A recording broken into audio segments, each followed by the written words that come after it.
Bom dia, turma. Nós vamos dar início agora a uma aula de ciências do sexto ano. E na nossa aula de hoje, nós vamos continuar a falar sobre o sistema sensorial, falando nessa aula sobre o sentido do olfato e da audição. Quem tem livro encontra esse conteúdo no capítulo 13, que tem isso na página 218 do livro. Nós vamos iniciar a aula falando sobre o sentido do olfato. O olfato, assim como os outros sentidos que nós temos, ele é importante porque ele nos permite, a partir do cheiro, identificar situações que possam nos colocar, por exemplo, em perigo.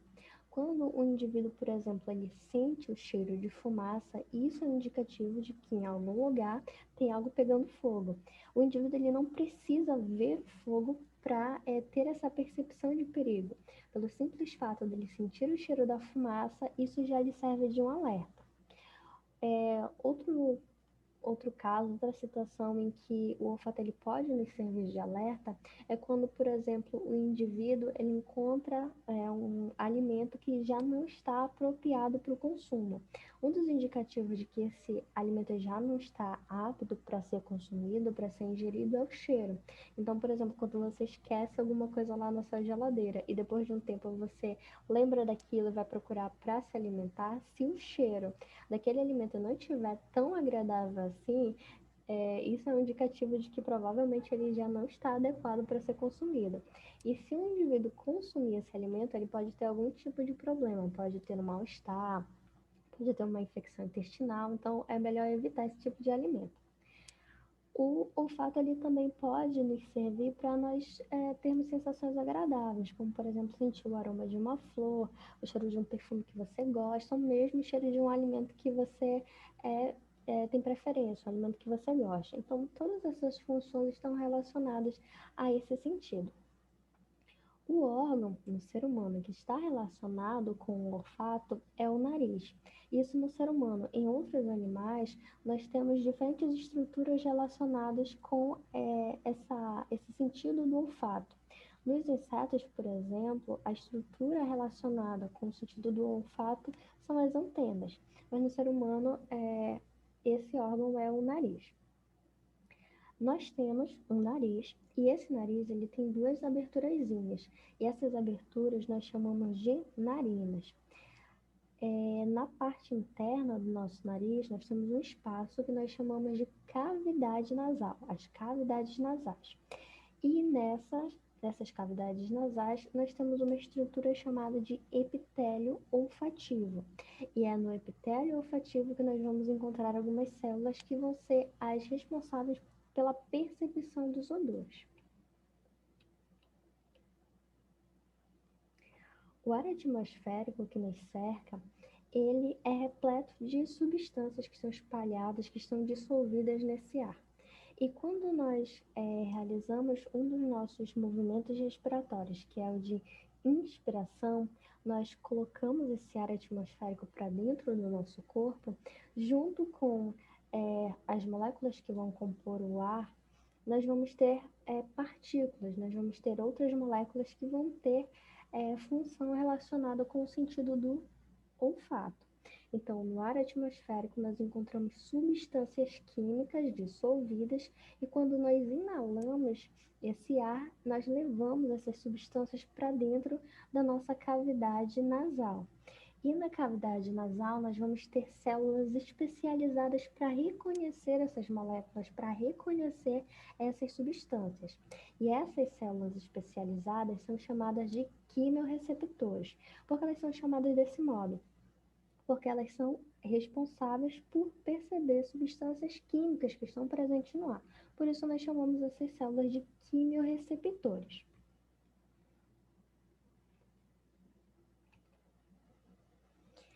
Nós vamos ver como é que acontece o processo para que nós tenhamos a percepção de odores.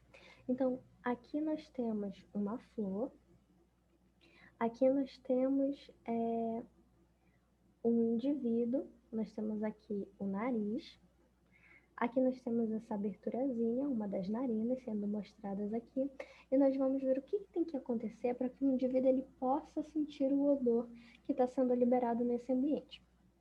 Então, nós vamos ter a liberação, a partir dessa flor aqui, de certas moléculas, e essas moléculas vão se misturar com o ar atmosférico. E quando esse indivíduo ele inalar o ar, essas moléculas elas vão passar para dentro da cavidade nasal desse indivíduo. Então, elas vão entrar aqui pelas narinas e vão para esse espaço aqui, que é a cavidade nasal. Na cavidade nasal, nós vamos ter essa estrutura aqui. Este é o epitélio olfativo do indivíduo. E aqui nós temos essas célulazinhas que são as células especializadas em receber essas moléculas químicas que estão dissolvidas no ar. Essas substâncias químicas, aliás, que estão dissolvidas no ar. Então, essas células aqui são as células que nós chamamos de quimiorreceptores, que vão perceber essas moléculas, vão receber essas moléculas. Esse aqui é o epitélio olfativo e aqui nós temos os quimiorreceptores. Além dessa estrutura aqui, nós também temos na cavidade nasal células que vão produzir uma secreção que nós chamamos de muco. Então, aqui dentro da cavidade nasal, nós temos também a presença dessa substância que nós chamamos de muco. Esse muco, ele vai também entrar em contato com essas células quimiorreceptoras e ele vai auxiliar no processo de dissociação dessas moléculas. Então, o muco ele vai entrar em contato aqui com essas células quimiorreceptoras.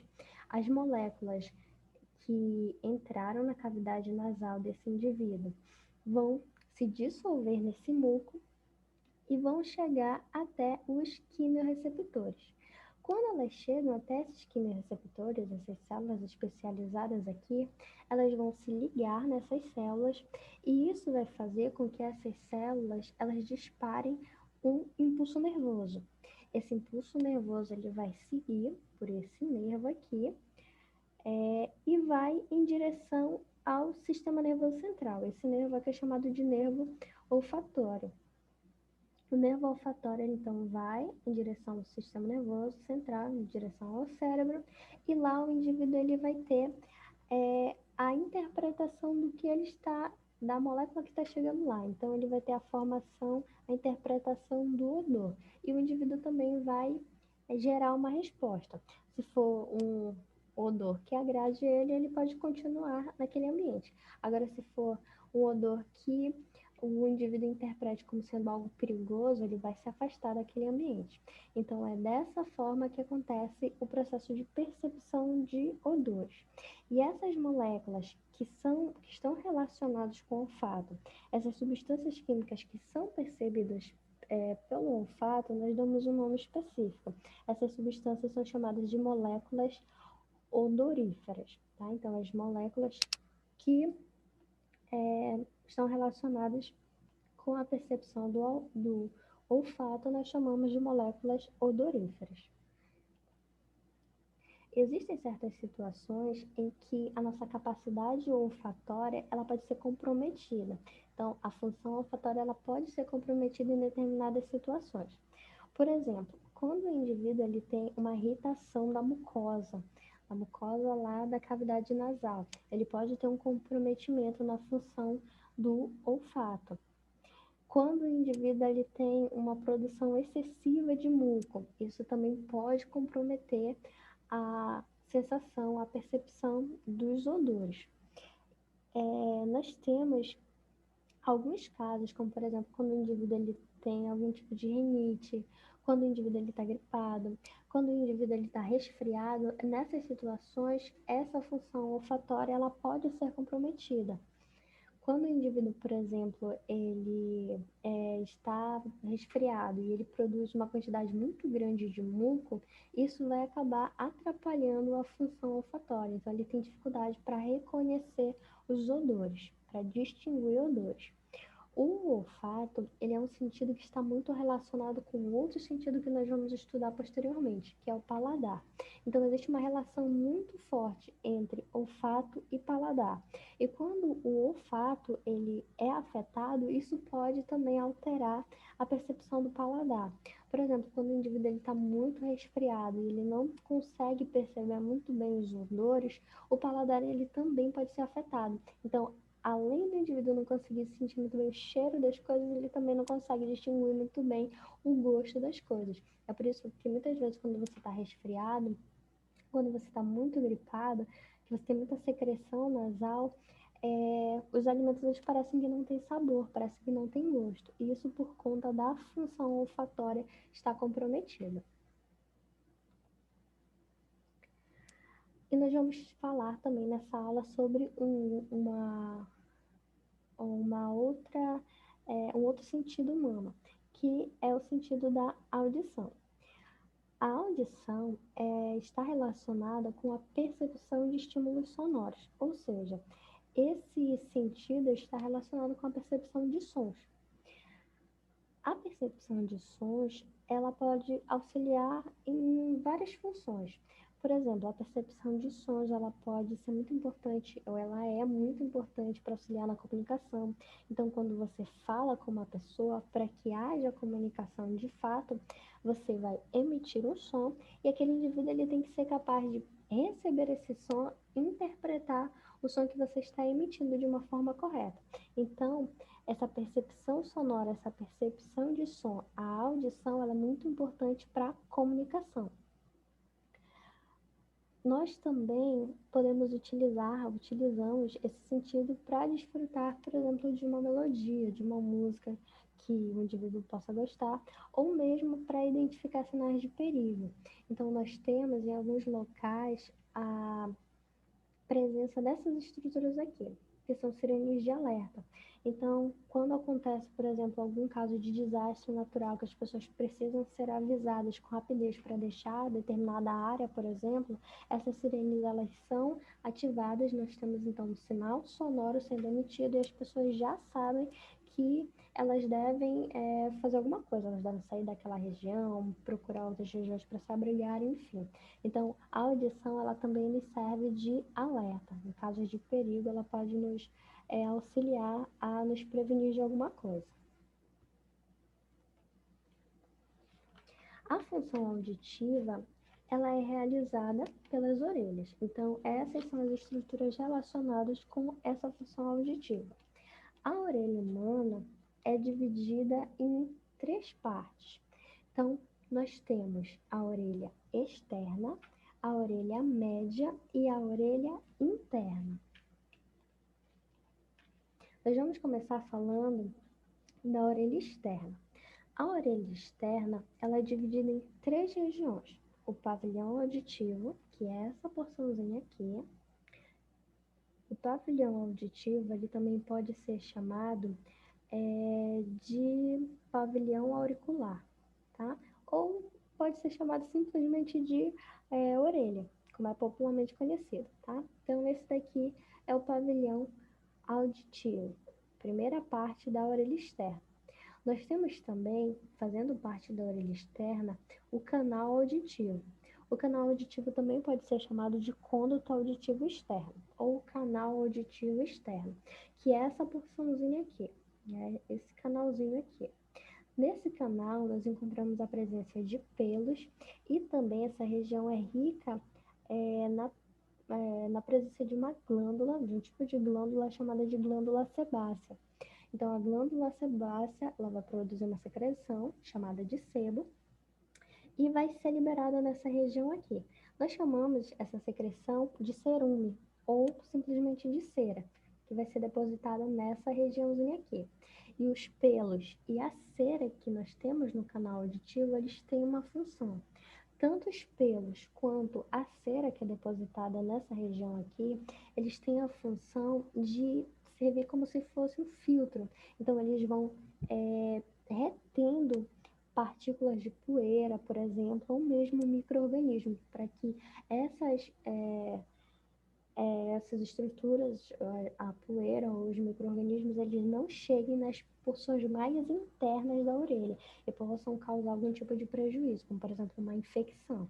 Então, até os pelos e a cera que nós encontramos aqui, eles têm função, eles estão aí por algum motivo. É claro que o excesso de um ou de outro pode causar algum tipo de prejuízo, mas se eles estiverem em quantidades normais, eles vão exercer a sua função de reter, então, essa poeira, esses micro-organismos, e impedir que nós tenhamos um problema posteriormente nas partes mais internas da orelha. Além do pavilhão auditivo e do canal auditivo, nós temos aqui no finalzinho da orelha externa a membrana timpânica, também chamada simplesmente de tímpano. Então, é essa membranazinha aqui, tá? Então, essas três estruturas, elas vão formar a orelha externa. Então, o pavilhão auditivo, o canal auditivo externo e a membrana timpânica. Formando a orelha média, nós vamos ter três estruturas ósseas, que são o martelo, a bigorna e o estribo, e a tuba auditiva, que não é a estrutura óssea. Então, aqui nós temos o que nós chamamos de orelha média. Aqui nós temos esses ossos. Esse aqui, ligado à membrana timpânica, é o martelo. Ligado a ele, nós temos a bigorna, esse aqui. E essa porçãozinha menor aqui, esse menorzinho, é o estribo. O estribo, aliás, é o menor osso que nós temos no nosso corpo. É o menor osso do corpo humano. Esse pequenininho aqui. Então, essas três estruturas ósseas, elas vão fazer parte da orelha média. Além dessas estruturas ósseas, nós temos esse canalzinho aqui, que nós chamamos de tuba auditiva. A tuba auditiva, ela vai fazer a comunicação da orelha média, essa porçãozinha aqui, com a laringe. A laringe, que como nós já estudamos, faz parte tanto do sistema digestório quanto do sistema respiratório. Essa comunicação é importante para que a pressão ela seja igualada dos dois lados da membrana timpânica. Então, nós temos aqui a membrana e a pressão desse lado tem que ser igual à pressão que nós temos nesse outro lado. Quando essa pressão ela não é igualada por algum motivo, nós temos às vezes a sensação de incômodo. Então, para que isso não aconteça, nós temos esse canalzinho aqui, a tuba auditiva, que vai ter a função de fazer com que a pressão dos dois lados dessa membrana aqui seja igual. Então, essas são as estruturas que vão formar a orelha média, os ossinhos, martelo, bigorna e estribo, e a tuba auditiva. Formando a orelha interna, nós vamos ter uma série de canais. Então, nós temos uma série de canais ósseos e nós chamamos esses canais em conjunto de labirinto. Então, a orelha interna também pode ser chamada de labirinto, que são essas estruturazinhas aqui. Todos esses canais ósseos aqui juntos vão formar a orelha interna ou labirinto.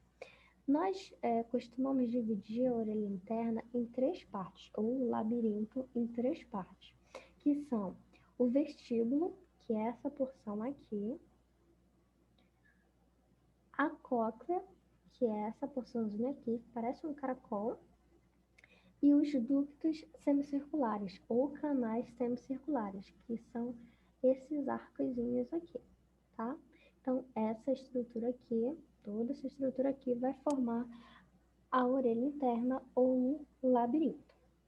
Agora que nós já conhecemos as estruturas que formam a orelha, nós vamos ver como é que acontece, o que tem que acontecer para que nós tenhamos a percepção de som.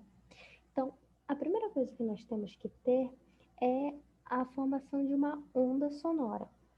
Toda vez que uma pessoa fala, toda vez que uma pessoa bate uma superfície, quando uma pessoa, por exemplo, toca nas cordas de violão, nós temos a formação, a propagação de ondas sonoras. Então, quando você fala, você faz com que o ar próximo à sua boca, ele vibre.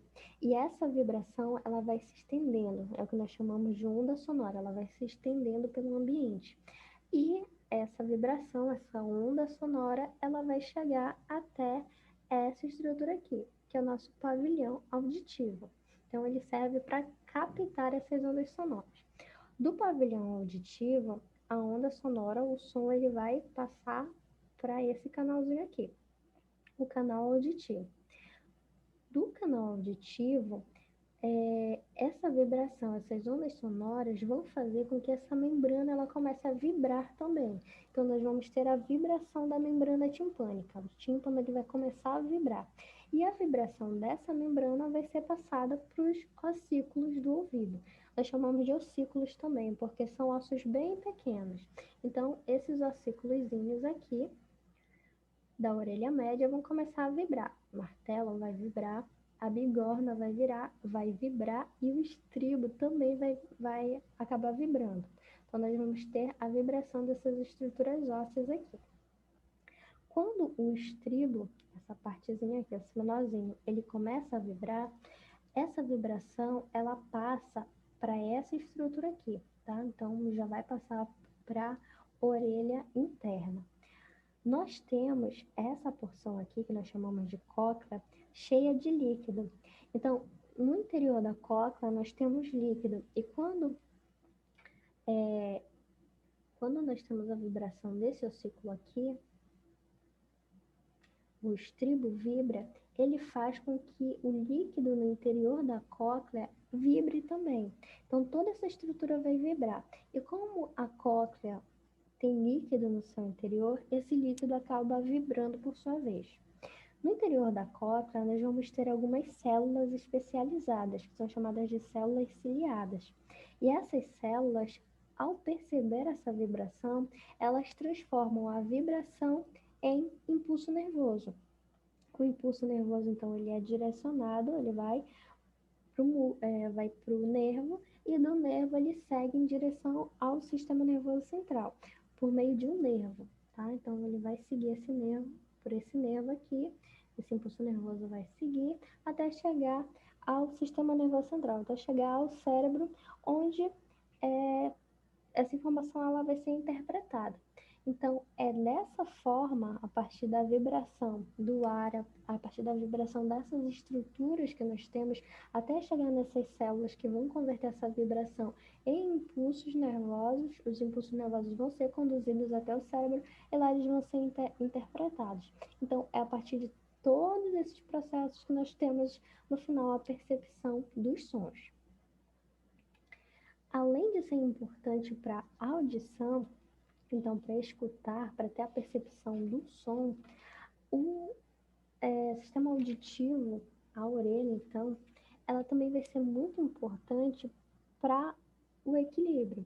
Então, a orelha ela está relacionada com a audição, com a percepção dos sons e também está relacionado com o equilíbrio. Quais são as estruturas que estão relacionadas com o equilíbrio?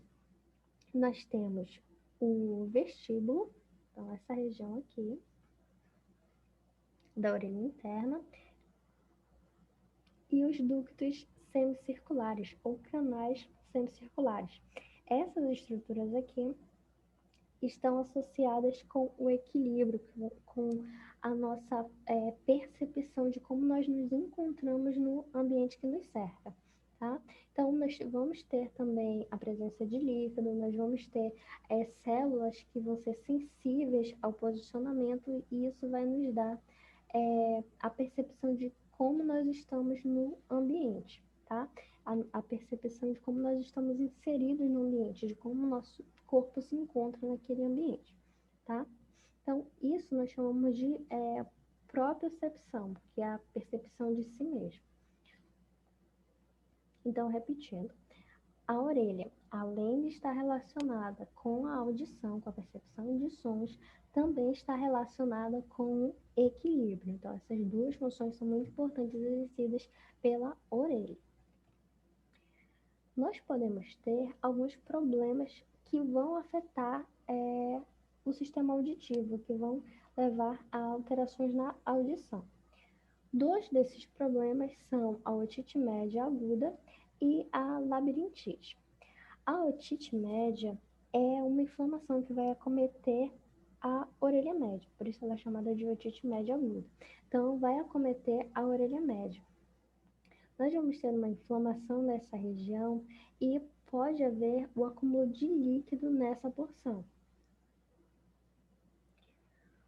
Quando o indivíduo ele tem esse acúmulo, que pode ser causado por um resfriado, pode ser causado por uma gripe, ele vai acabar tendo alguns sintomas. Ele pode ter dor, ele pode ter febre e ele pode ter perda auditiva por um período. Então, ele pode passar a escutar mal. E esses sintomas eles vão desaparecer conforme a inflamação ela acaba se desfazendo. O indivíduo ele pode procurar, ou ele deve procurar ajuda médica, porque em alguns casos esse problema ele pode se agravar. Então o médico vai receitar lá o que seja melhor para ele. Caso ele tenha uma infecção por vírus ou por bactéria, ele vai administrar o medicamento correto para que a inflamação nessa região ela seja sanada. Nós temos também a labirintite, que está mais relacionado com a alteração do equilíbrio do indivíduo. A labirintite ela é uma inflamação que vai afetar a orelha interna. Então, nós vamos ter essa regiãozinha sendo afetada. E essa região, a região afetada, é a região responsável pelo equilíbrio. Então, um dos sintomas mais comuns da labirintite é a tontura ou vertigem. Então, o indivíduo ele tem essa perda no equilíbrio. Ele pode apresentar náuseas, ele pode apresentar vômito e todos esses sintomas, eles podem ser causados por diferentes fatores. Então, tem várias coisas que podem levar à labirintite no indivíduo. O tratamento é feito, então o indivíduo ele vai ser tratado para essa inflamação na orelha interna e ele também vai receber medicação para que os sintomas eles sejam aliviados, ok? Então, por hoje é só, gente, e até a nossa próxima aula.